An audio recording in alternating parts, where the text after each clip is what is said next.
Glitter's Dreadlands Journey, Chapter 26. Before we left Baisamopath village, we asked around for some info about the giants. They are hunters, and if we offer them food, especially meat from dangerous prey, it could help us persuade them. On our way, Talas contacted Glitch and found out she was already on her way to Kabbalah. During the night watch, Matthias asked me about the fashion in Kabbalah. So now I'm thinking if wearing gold or not wearing gold will piss that asshole more. Also, Matthias asked about my time in Kabbalah, but I forgot what I told him. During Hildy's watch, we were attacked by a rock. It flew down from the sky and grabbed Hildy. I climbed on his back and tried to choke it with a string, but its feathers were too thick. Matthias got badly hurt, but in the end we killed the bird.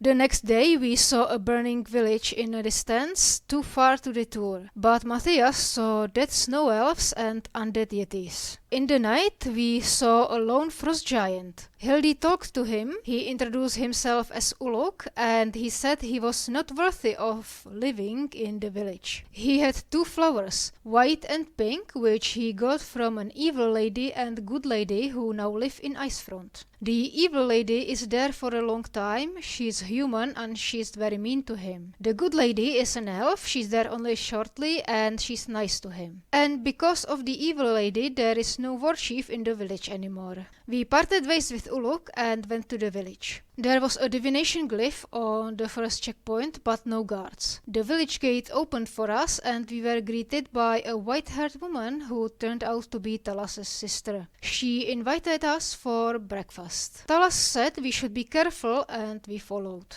All the giants in the village were all under her control. She led us to the main building. The ground in it was covered in abjuration magic. She introduced herself as Dresdia and she took Talas to a separate room, and just as they entered the door disappeared. After a while they returned and Talas looked puzzled. Dresdia said a gold dragon will be executed in Kabbalah in a few months. The one behind this was Jehovah Sephilon, and he is going to reveal his face to public. Jack asked her how was she controlling the giants, and she said she borrowed the power from someone, and then something about Nightbringer. And she said she'll answer our questions if we find the river Styx for her. Its part is supposed to be somewhere in the north. She was, however, willing to meet with the Baisamopath's delegation. As we were leaving, she said "walk in shadows in silence," which was the same thing as the password to Athar's tower, and it's supposed to be greeting of Nightbringer's cult. On our way back, Talas cried on Miller, the guy who was supposed to sell the golden picture frame, and he was a cannibal in a rich mansion. And there were people in shadows. After we delivered her message to Askaros, we teleported to Barto to Folriel's tower. He was happy to see us and we asked him for news. The Princess of Navalon went to Kabbalah for peace negotiation and Prince Adri was still being hunted. And we needed a bath, which he, or Las, provided for us. After we got at least some rest, we talked with Folriel to catch up on some more obscure information. So the river Styx was rumored to be in the deepest levels of the Underdark and not much is known about it. Havocs are gathering their army under the orc leader Ada, and it looks like she'll order the attack soon. But not yet, so we went to the city. In Bahamut's temple I wanted to pray to Bahamut to protect the gold dragon and to raise our chances. At saving him I gave some donation to the temple. We also found Duradar at the back of the temple. He was blind and begging for food and waiting to die. Jack talked with him a bit, but not sure if he got any useful information. Then, because we looted what we could from the dragon horde, we went shopping. Jack bought some family heirloom sword from an elven shop owner, Isa Berial, and became quite attached to it. Why though? It didn't look or feel any special. Maybe it was an elven thing. After a shady guy led us to a black market, we got some really interesting stuff. And there was an automaton that could sell us information as long as it was written somewhere. From it we found out that Navara is in league with Wolfstrudel. How unexpected.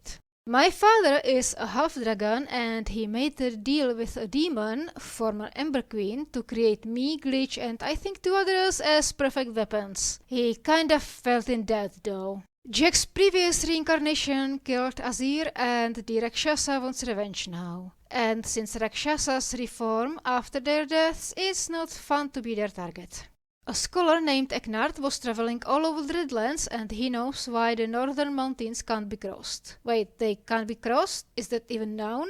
After we got all the info we needed, we still had some money to spare, so Talas bought a cubic gate which leads to Shadowfell, Feywild, Mount Celestia, Abyss, Mechanus and Limbo. When the shopping was over, Matthias invited me for a dinner, which meant I had to get a nice dress, and when I was in the store, the sky became black and everyone started panicking about the havocs being here. And after a few minutes, everything returned to normal. Nothing else weird happened. The dinner with Matthias was nice. I liked it. We should do it again sometime. During the night, Talas cast a spell on me to speak with Glitch in dream. She said father is sick and I suddenly became his favorite child or something. But she has no idea about the execution of the gold dragon and thinks it might be him.